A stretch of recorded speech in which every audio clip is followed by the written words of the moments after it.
Aunty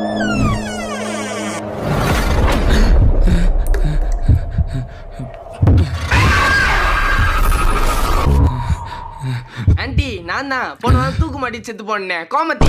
உங்ககிட்ட கூட அடிக்கடி தோசை மாவு கேட்டு வருவேனே. ஏண்டி நம்ம பக்கத்து தெரு பங்கஜ வீட்டுக்காரர் இருக்காருல்ல, அவர் கோதாவரியோட தொடர்புல இருக்காராண்டி. அப்படியா ஆண்டி? ஆமா, நான் கேட்கணும்னு நினைச்சேன். நீ ஏண்டி தூக்கு மாட்டின்னு செத்த? அதை ஆண்டி கேக்குறீங்க? Day 2. ஆண்டிய பயமுத்துவோம். பிள்ளையார் உங்க அப்பா நான் கட்டுறான். லைட் ஆஃப் பண்ணிட்டு போடி. 1 week later. நானே அப்படிதான் ஒட எல்லாத்தையும் போட்டு ஒட. இவளும் பொண்ணு தானே போச்சு. இங்க ஒத்தையா கஷ்டப்படுறோமே, எங்கேயாச்சும் கூட மாட வேலை செய்யணும் ஏதாச்சும் தோணுதா?